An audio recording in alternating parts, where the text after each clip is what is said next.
Right, previous shiurim on this week's parasha. From 4 years ago, there was a shiur called Seeing It Through. From 3 years ago, there was a shiur called The Long Walk to Freedom. From 2 years ago, The Greater Scheme of Things. And from last year, there was a shiur called I Am the Law. Okay, so Parashat Mishpatim.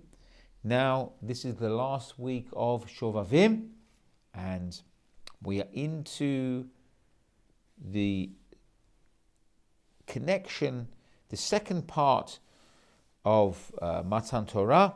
This is this parasha that's connected with Yitro, because the parasha starts Ve'ele Mishpatim. The Vav is the connecting Vav. It shows that just like the 10 Commandments were given at Sinai, so all the laws that are in this week's parasha were also given at Sinai.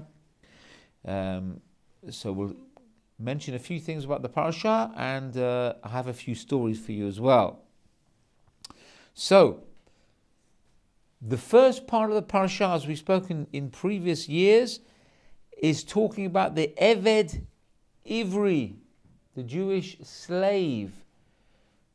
The word slave couldn't be more wrong a translation. It's a very poor translation, and I use it hesitatingly for obvious reasons. Briefly go over what happens with the Jewish slave. If a Jew was convicted of theft, let's say, and he didn't have the wherewithal or the means to pay off his debt, he goes to live with a Jewish master who avails himself of the service of the criminal, and he basically works off his debt.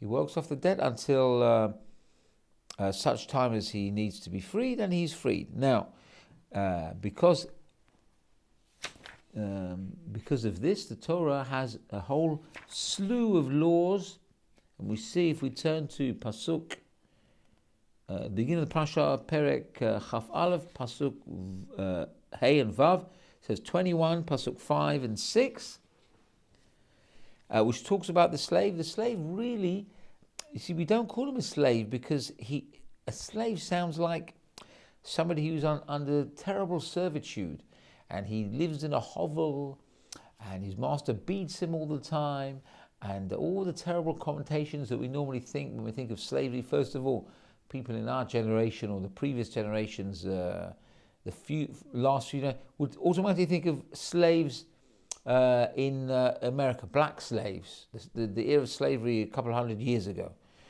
Further afield, we might think of slaves in Mitzrayim, how we were slaves ourselves, and we had the servitude.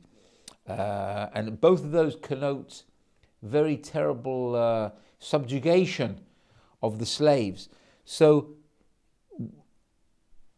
one only has to delve into this subject a little bit to see that this really is not the case, because the slave really has it, I use the word, the vernacular, has it kushti. He has it very comfortable. And we all know, we were taught as kids, that the Jewish slave, if there's one pillow left in the house, it's not a case of, the master has it and the slave has to sleep on the floor. The master must give the pillow to the slave. So, and he has to be treated very regally. The master can't make the slave do anything demeaning. He can't make him do anything he wouldn't do himself. And he has very good conditions to live in, etc.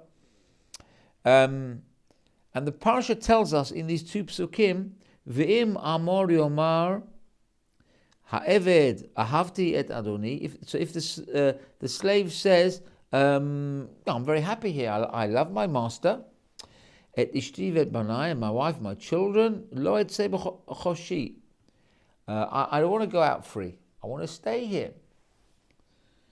V'higisho adonav, says the next pasuk, then his master will bring him El Elohim to the judges. This when it says El Elohim, it doesn't mean God, it means judges. So that's why we say it as Elohim as opposed to Elokim, which is God's name. V'higisho et hadelet what do? You bring the slave to the door, or et hamzuzah, or to the doorpost, v'ratza adonav et ozno, and his master shall bore a hole in his ear, b'martzea, with an awl, A-W-L. An awl is an implement used for making holes in wood and such like. Yeah? So this procedure happens because the slave wants to stay with his master at the end of the 6th year, when he's supposed to go free. But if he decides to remain in servitude, again, servitude, I use it very loosely because it would seem this is, we say nowadays Her Majesty's prisons are, slightly more comfortable than people would think. They do have some, they're not, in a room with a bucket in the middle for the toilet, in the dark. They do have some type of livable conditions. Obviously, it's I'm sure that the prisoners, they would give all that up just to have the key to the front door. But you see here the Jewish slave has very livable conditions.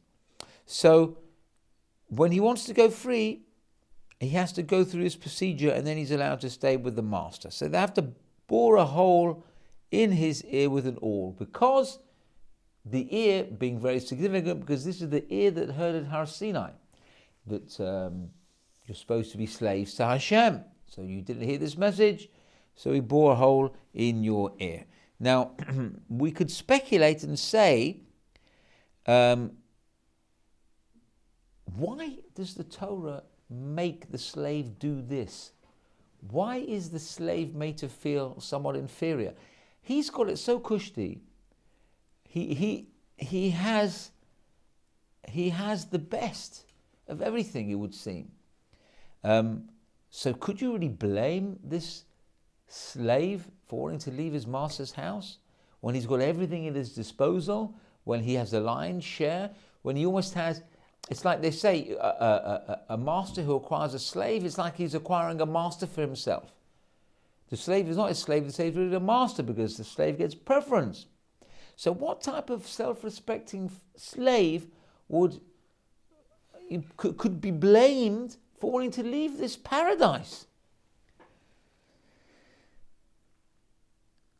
And the answer is, at the end of the day, although the master can't make him do any demeaning work, he can't give him unlivable conditions, he even finds the slave a wife, etc., with all that notwithstanding, if the master says, do this, the slave has to do that. If the master says, bring me this, the slave has to bring him that. The slave, at the end of the day, has everything at his disposal except his freedom. Now, those of you who unfortunately had televisions in the 60s era, I personally was very young in the 60s. Baruch Hashem, I have no experience of the television show I'm just about to describe to you. But I heard it's a very popular, was a very popular television series in the 60s called The Prisoner, which reputably was about an island somewhere, or some type of land somewhere. And this fellow, I don't even know his name, he basically wakes up in this island or place, and he doesn't know, I don't think he knows where he is, but basically he is a prisoner. He is in this land. He can probably do what he wants in this land. And he has everything at his disposal, except he just can't go home. He has to stay there. Now, on the outside, you would think, wow, he's on an island, fantastic, wonderful, make the most of it.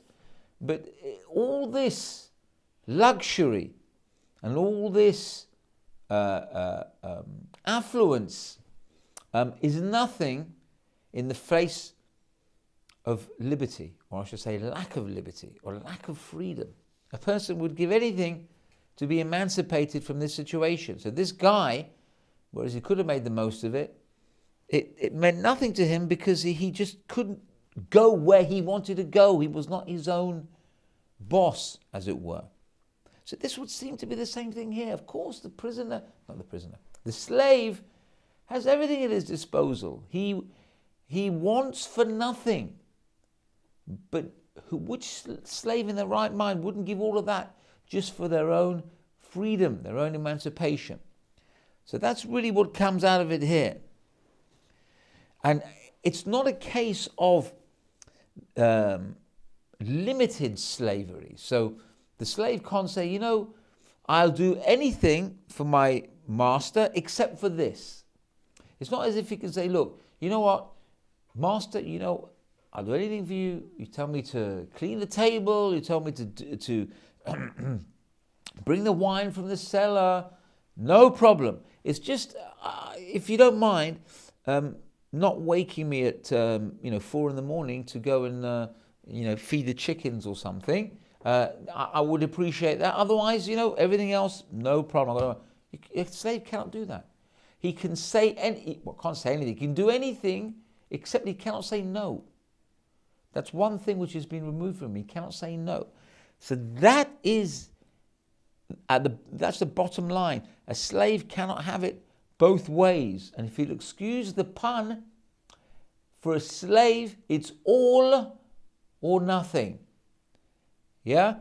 Either he is a slave, he has it very well, but he has to be a slave, or he goes to the awl. He has to go next to the doorpost and have the awl in the ear and finished.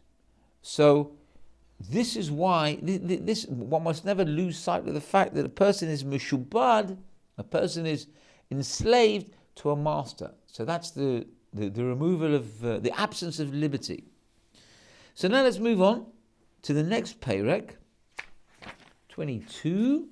Let's look at Pasuk 24. So 22, 24. I have to turn a lot of pages. This is a transliterated a translation Rashi. So there's a lot of pages before I get to where I want to be. Let's look at Pasuk 24. It says, and I quote, we're talking about money lending. Where is it? Okay. Im kesef talveh et ami. If you lend money to my people, to one of Bnei Israel, et hanimach, even to the poor with you, lo tiyeh lo, you shall not be to him kenoseh, like a creditor. V'lo tesimun alav neshech, nor shall you put upon him interest. Doesn't mean you shouldn't be interested in him, it means you shouldn't charge him interest.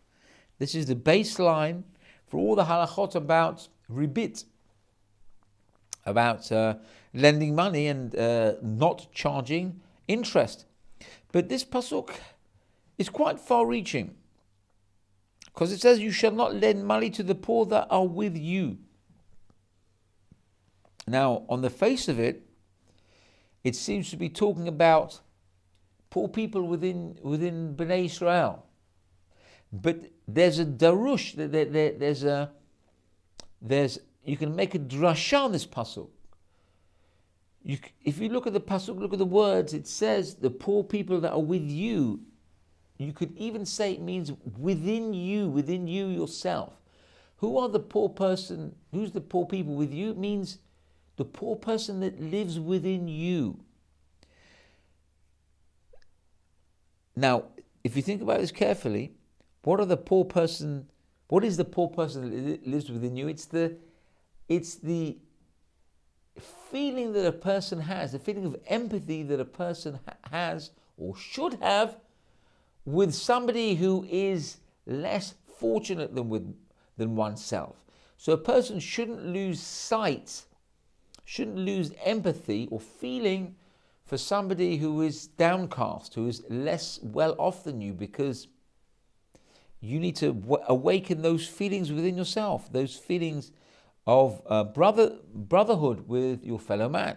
So the example that I always give, I must have said this countless times, are the Mishulachim who come to the door, the charity collectors come to your door. Now, the first feeling that comes to a person's mind when he opens the door is, oh no, not another one. Yeah? It's a very common feeling. It's not necessarily the best feeling to have, to put it mildly, but it's a feeling that comes to the front. And then when you close the door to him, if you give him a donation and you go back, very shortly afterwards, there's another ring on the bell, because we know that they all come in threes, which is actually a very good idea, because they share the car fee, because they come with a driver who charges them whatever it is, like a commission. He's like a taxi driver, but if there's three of them, then they can go from door to door collecting, and then they split the travel fee between them. So they do come one up. They don't come all in one go. They come one after the other. Eder, like, in stages, in shlavim. So already by the time you get to the third one, you're already feeling a bit, enough is enough already. Look, how much can I give? But what a person needs to do first and foremost is at least try to put yourself in this position. Now, it's actually quite hard to do this unless you've done it yourself. I never knew how hard it was to go door to door, no matter how much I thought and I tried to feel sorry for them, etc., until I did it myself. And I had two examples of this.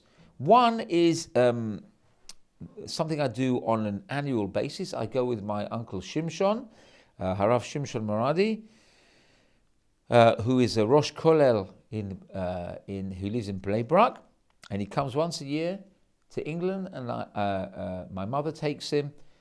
He's my mother's brother, takes him to various places in town, etc.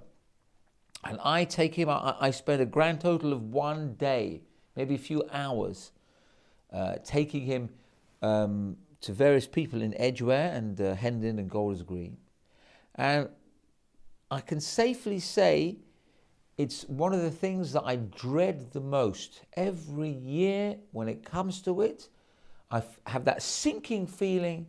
I think, oh no, I have to go again and take him, and it's so hard. And people sometimes say no, and sometimes they're not in. They have to keep going back, and it's very hard. It's a selfless task. It really is. It's something which is, I wouldn't wish it on anybody. And I'm only spending a few hours with him. He spends a week here, and he spends day and night. And he keeps a cheshbon, he keeps a pinkas, he has like a book, and he writes people's names in, he chases people up, and he's basically, for that week, he's like a man possessed. And I can have a little bit of insight as how difficult it is. And then the second experience I had was only a one-off. When two of my children were collecting for hospital kosher meals. Anyone who spent any time in school in the UK will know what the hospital kosher meals sponsored walk is. I did it when I was at school, and now many years later my children do the same thing. So you get sponsorship and you walk around, what's that? I can't remember the place now. It's like a very long river in Hemel Hempstead, the Grand Union Canal. And you collect money.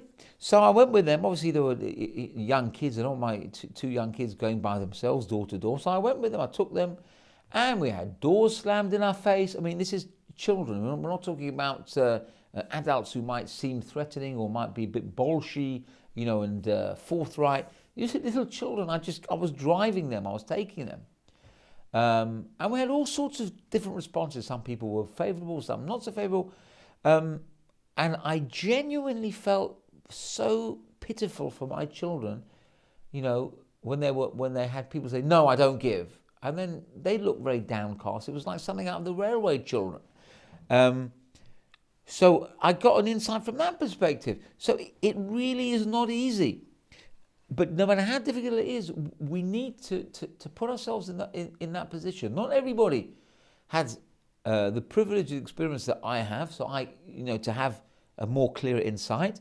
But you just have to realize it is very hard. A lot of these guys, they go around from door to door. Who knows when they get to use the bathroom? Who knows when when the last time they had a decent meal or a cup of tea or a drink of water? The first thing we should do when we see them, don't think, oh, I won't want you in my house. I don't know where you've been. Think, you know what? Do you need to use the bathroom? Can I offer you a drink of water? Just give him a smile. Even if you can't give him, £50, give him something, but give him something of yourself. Give him a smile, give him encouragement. Say, you know what you're doing is fantastic. You're causing people to merit giving charity, and it's not just you who benefits, it's us, we benefit. Give him a chizuk. Give him a bit of encouragement. And you never know how these charity collectors help you. There's one charity collector who comes to me. He's a Rav in Stamford Hill. He comes to me regularly, I always tell people, if you can come back, come back. But this Rav, I endure him to come back. I always tell him, when are you coming back? I always ask him, because there's something about him. He's so. My wife picked up on it as well. He's so special. He's so genuine, and I sometimes discuss things with him. I share my thoughts with him, and it happened a couple of months ago. I was discussing with him my learning, and I said to him, Rabbi, I don't have a chavruta in the morning. I have chavrutas in the evening, but in the morning when I go to Kollel, I haven't got a chavruta, and I haven't had a chavruta for quite a few months now. And I'm finding it very hard because I'm learning by myself, and it's hard. And to find somebody in the morning, it's not. People work. Not many people have some hours they can put in the day during the working day. Because of my parnasa, my business. Baruch Hashem, I could afford some time during the day. I make up for it in the evening and over the weekend. So it's very hard for me. So he said to me, "Don't worry." He said to me, "Are you davening?" I said, "I'm davening to Hashem. I daven for Charusa." He said, "But what have you done about it?" I said, "Well, I told the Rosh Kollel, and they're looking, and they're like keeping it in the back of their mind." He said, "No, you need to put a petek, you need to put a notice on the notice board to say you're looking for a chavrusa." So I thought, okay, I never thought of that. Right, let's do it. So you have to understand, I've been looking for 6 months. I put the petek, I put the notice on the notice board. Within a few days, a chavruta approached me. First of all sorts of people came to me, "Have you found a chavrusa yet? Are you still looking?" I found a chavrusa, but not just any chavrusa, not somebody who says, "Oh, you know what, I'll give you my time." And such a chavrusa, one of the most serious guys I've ever learnt with in my life. Somebody who lives and breathes Torah. And it's a zechut, it's a tremendous merit to learn with such a guy. As it happens, I've been learning with him the last couple of months, and he might go back to Israel. But anyway, it just shows you, what I'm trying to say is that you never know. I could see this rabbi as just somebody I give money and let him go, finished. But I talked to him, I engaged him, and he helped me. I don't know how he knew, put a notice, and it just happened, Maybe he was praying for me, I don't know. But you must put yourself in their position. You must empathize. Okay, let's move on. A few pasukim later, it's pasuk 30, pasuk lamed. Where is it? Just before 29. Yeah. Kain taseh l'shorcha l'tunecha shivat yamim yeh im imo b'yom hashmini tidno li. No, it was pasuk 30. Sorry, pasuk lamed v'anshe kodesh, and holy men tihyun li, should be to me. Ubasar basadet treifa, And therefore any meat that is torn of the animals in the field, lo tochelu, you should not eat, lakelev tashlichun oto, you should throw it to the dogs. Now this pasuk very plainly, very simply says, don't eat non-kosher. If there's an animal that did not have shchita, did not have ritual slaughter, you should not eat it. Now that's very plain and simple to understand. But I heard a beautiful drasha, beautiful exposition of this pasuk by Rav Yehuda Tzadka. Now Rav Yehuda Tzadka was a contemporary of Rav Avadia in the early days. He had a son, Rav Moshe Tzadka, who is, I believe he was also, I think he was the Rosh Yeshiva of Porat Yosef. So the Tzadka family were very involved with Porat Yosef and that whole era in Yerushalayim of the resurgence of Sephardi learning. So he says the following thing.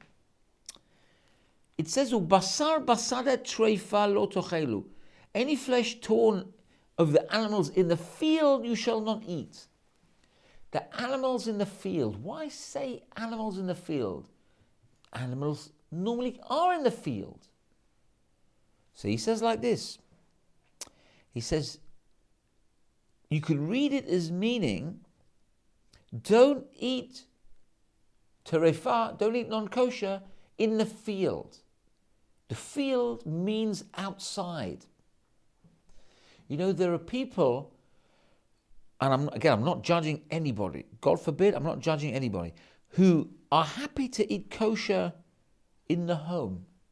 They're happy to keep a kosher home, which is, for sure, it's a wonderful, it's an amazing level. But when it comes to going out, to maybe going out and dining with clients, or going out to a function that may not have the best hechsher, or even any hechsher at all, they're happy to say, you know what, I keep kosher at home, it doesn't matter. I'll eat the vegetarian, I just won't eat the meat, I'll have the salad, etc. And that might be okay for them. Now again, it's a level. Anyone who keeps kosher, even in part, needs to be praised. But what Rav Yehuda Tzadka is saying, it says in the Torah, it says, you must also keep kosher when you're outside. It's not just for the home. You have to keep up your standards wherever you are.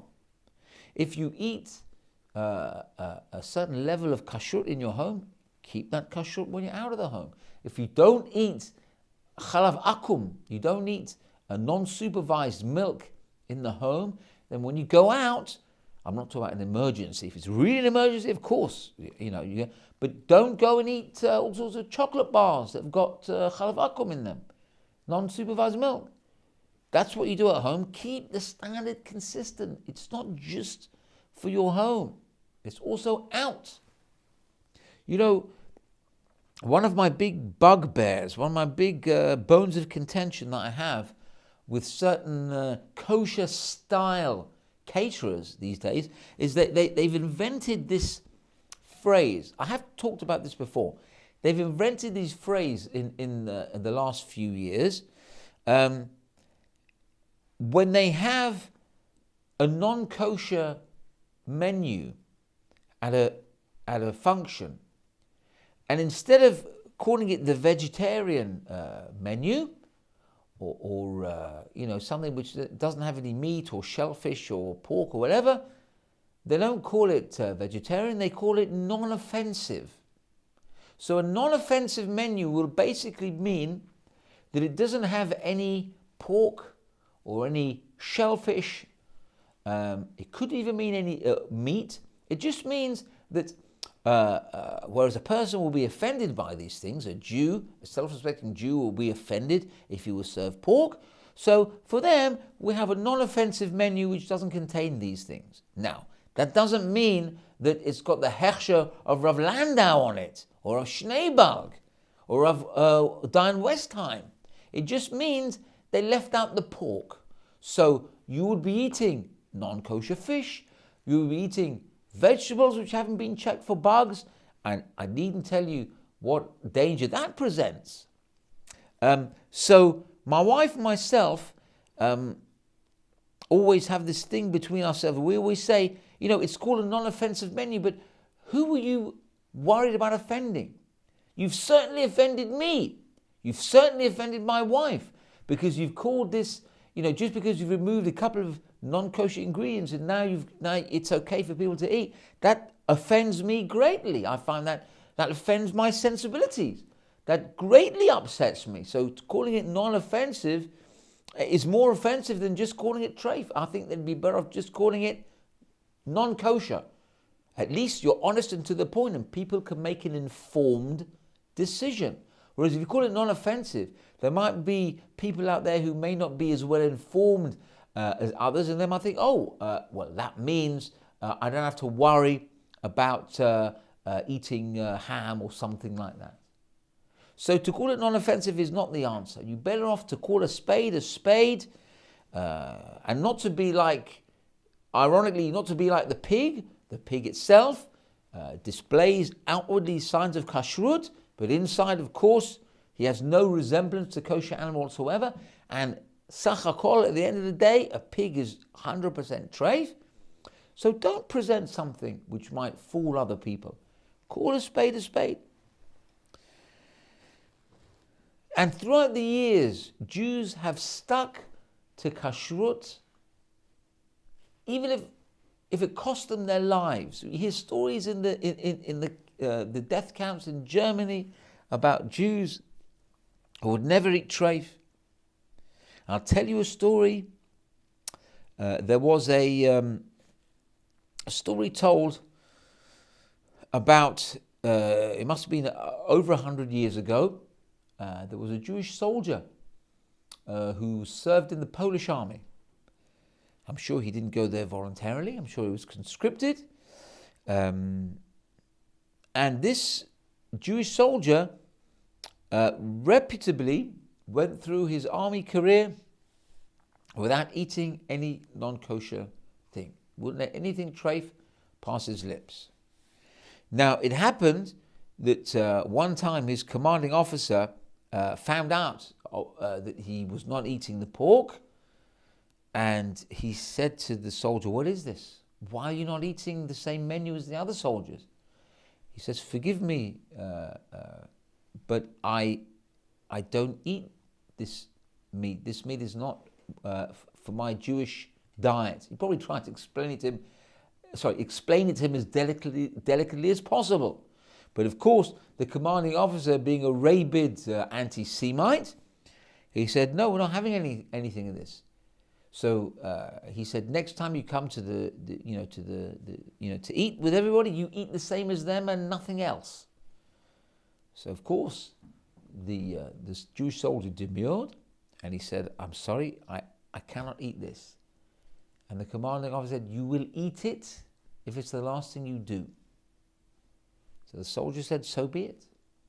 So the commanding officer, Yamach Shemo, I'm sure he had to be of the lower echelons of society. He took this Jewish soldier, I'm sure with some of his men, and they held him down, and they forced open his gullet, and they pushed into his mouth pork. And of course, the Jewish soldier, again, he tried so valiantly to close his mouth, he couldn't fight them off, and he would not swallow, he would not chew, and they pushed, in the end they choked the poor man to death. And that's how he died. He died refusing to eat treif. They gave him, ultimately they gave him a Jewish burial. He was buried in a Jewish cemetery. And the story does not end there. Because over 100 years later, when they had to disinter some Jewish kavarim, some Jewish burial plots, burial spaces, and take the coffins to another site, they were digging up and taking all the bones, and they found two bodies that were not bones. One of them was the rabbi of the that community, his body was whole, he was a tzaddik. And the other one whose body was whole like it was buried yesterday was this Jewish soldier. This is documented. The Chevra Kedisha documented this in a book. So we can take the story as true. So you see, keeping kashrut is not something to be trifled with. It's something in our heritage. It's something we've stuck by thick and thin. So when you're offered a non-offensive menu, be offended. Be very offended and distance yourself. And talking about distancing oneself, let's turn to the next perek. It's a nice segue. Perek 23, and it's pasuk 7. Chaf Gimel, and it's pasuk Zayin, says, Midvar sheker tirchak. From falsehood you shall keep yourself distant. V'naki v'tzadik. And the innocent and the righteous, al tarog, you shall not kill. Ki lo atzdik rasha. Because I will not justify the rasha. Falsehood. It's terrible. Lies are terrible. Lies are a way of life. People lie all the time. It doesn't make it right. And I'm going to finish off now. I gave one story about a Sephardi Gadol Hador. I'm going to tell you about another Gadol Hador. I'm going to tell a story about Rav Ezia Atiyah, Zechuto Yigad Aleinu, who was the rabbi of Rav Ovadia Yosef. He was the one who stood out almost single-handedly and stood by Rav Ovadia when everyone else said Rav Ovadia was wrong. Rav Ezia Atiyah said Rav Ovadia was right. He stood by him thick and thin. When Rav Ovadia was ostracized by his own community, his own Iraqi community, because Rav Ovadia proved Maran, the Shulchan Aruch, Rav Yosef Karo, who wrote the Shulchan Aruch, he espoused the halacha of the Shulchan Aruch. He brought the Shulchan Aruch back to Eretz Yisrael, and he very often went against the chumrot, the stringencies of the Ben Ish Chai, and of course the Iraqi community stood by the Ben Ish Chai. You can also see the Iraqis, when they stood by the Ben Ish Chai, it was coming from a good place. If they held their Rav dear and they were enraged, it was because it came from a good place. They had their Rav. The Rav made a halakha, and that's it. We don't, and here comes Rav Ovadia coming to say something different. You can see from their point of view. I'm not judging how they did it or what they did. I don't know. But surely it must have come from a good place. And again, I'm not whatever they did, Rav Ovadia, I'm not judging. I don't know what they did, but Rav Ovadia did not have a fair treatment, put it that way, from his own Iraqi community. But Rav Ezra Atiyah defended him to the hilt, and he surely must have a phenomenal Gan Eden now. If he was the one behind Rav Ovadia, you can't even imagine in your wildest dreams his place in Gan Eden. So here's a story about Rav Ezra Atiyah and his Rebbetzin. So in those days, I'm talking the early part of the 20th century. So if Rav Ovadia is born in 1920, this probably took part in the very early part of the century. So of course, people in Eretz Yisrael were not people of means at all. As my mother will testify, the poverty they had to endure in the early days of the state of Israel, if anything, it was even worse before Israel was made a state. So it was very difficult to have any type of affluent livelihood. People were living on the bread line. But Rav Ezra Atiyah was a big Rav at the time, and his Rebbetzin, she needed to appear as a Rebbetzin. She was, I'm sure she dressed as well as she could, but probably poverty dictated that she didn't have a full wardrobe. Let's put it that way. So she saved up money, and she went to a tailor, and she commissioned the tailor to buy a dress. In those days, you don't go into a shop and buy something off the shelf like our holy women do nowadays. They try on 7,000 dresses, they come out with one, if at all, and whatever. It was something that had to be tailor-made, and you had to wait weeks and weeks, if not months. And who knows if they would change their dress size in the meantime. They'd probably have to go on a diet and make sure they keep at the same weight, if not less. So she commissioned a dressmaker to make her a dress so that she could look presentable as the wife of a great rabbi. So the time finally arrived when her dress was completed. So she went to the dressmaker, and she was all excited to collect the dress finally. And the dressmaker presented with the dress. Wow, it was fantastic, amazing, incredible. And Rebbetzin Atiyah struck up a conversation with the dressmaker. And she saw the dressmaker didn't look as happy as she should be, put it that way. So the Rebbetzin said, what's wrong? You look very downcast today. She said, yeah, I've got my daughter's wedding coming up, and we just don't have the money to buy her a dress, and I honestly, I don't know what to do. What's she going to wear to her own wedding? And the Rebbetzin was listening to the dressmaker's story, and the Rebbetzin immediately felt bad for her. And she made a decision. She said, I'm sure your daughter would like the dress that you made me. I'm not going to take this dress. I paid for it, but I want you to give it to your daughter. So she gave the dress to the dressmaker. Of course, the dressmaker was beside herself with gratitude. I'm sure she was in tears. She said, thank you, Rebbetzin, so much. My daughter now has something to wear for her wedding. And that was the end of that. So the Rebbetzin came home sans dress, with no dress. And of course, Rabbi Atiyah and the family said, okay, you got the dress, right, let's go, put it on, see, let's it. But I haven't got the dress, she said. What happened? And she told the story, and Rav Atiyah was so impressed. Except, he said to his Rebbetzin, he said, it's wonderful what you did, but did you pay the dressmaker for her time? So the Rebbetzin looked incredulous. She said, my husband, I gave her the dress. I paid for the dress.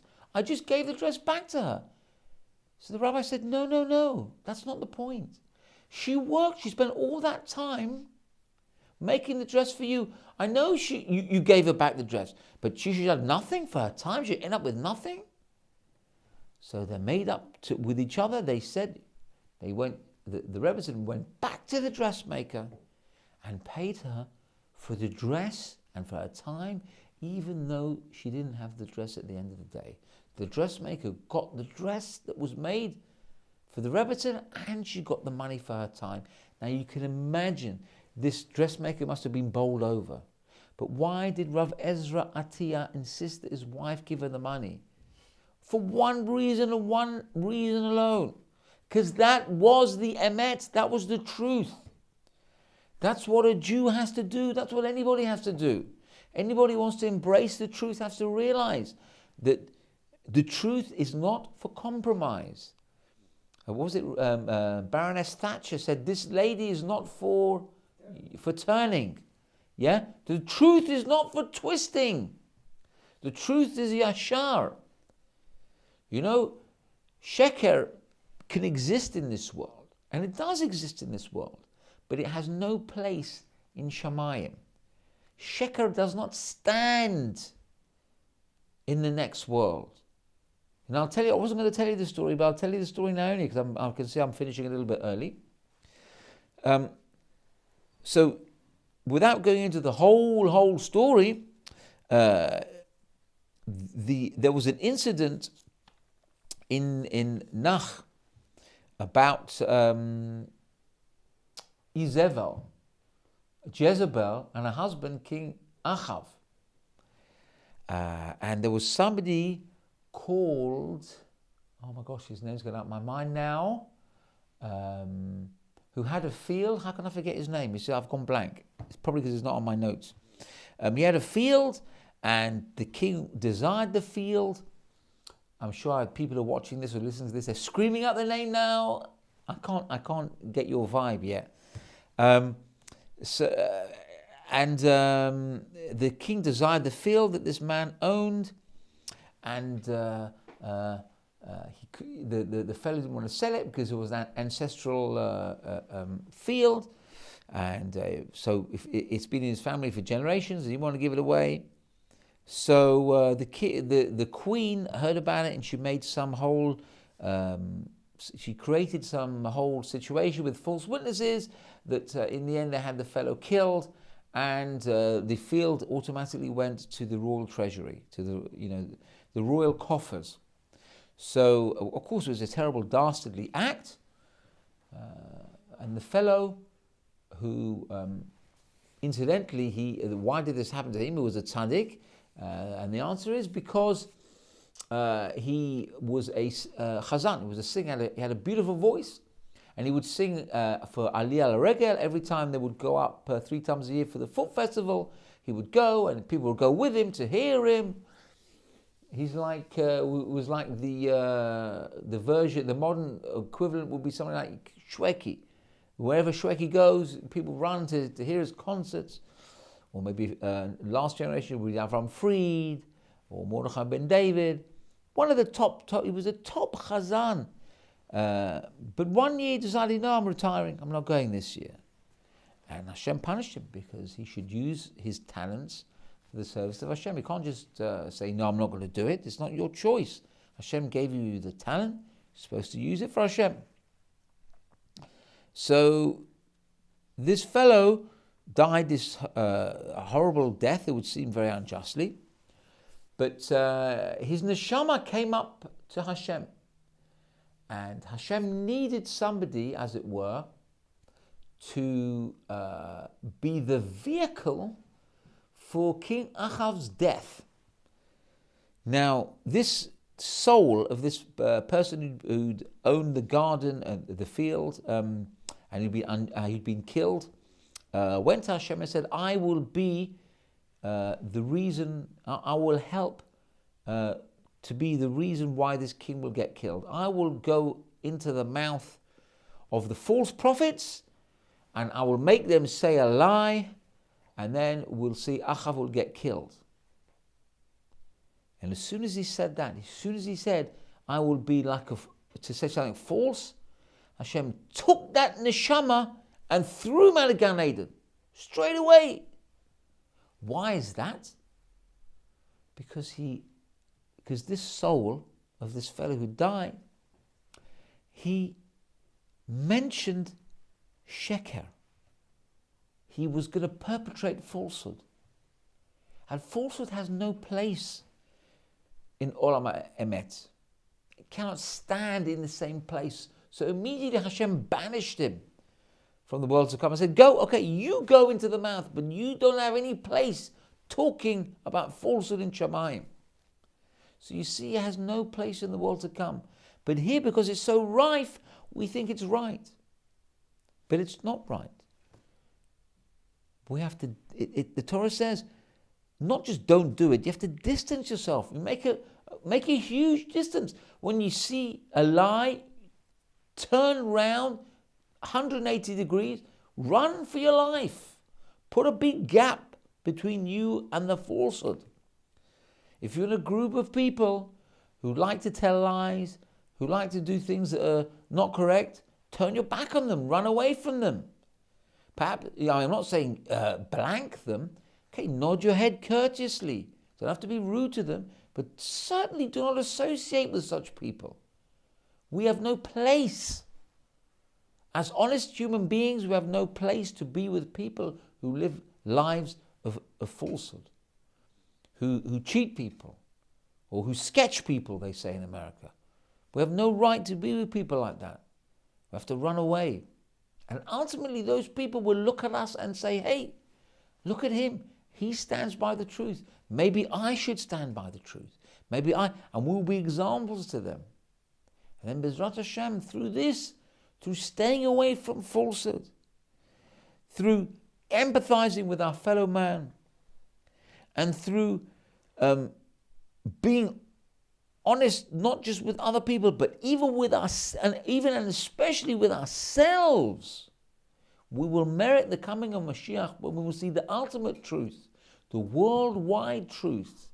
On that day, it will be Hashem Echad, U'Shmo Echad, V'chein Yasom V'Amar Amen.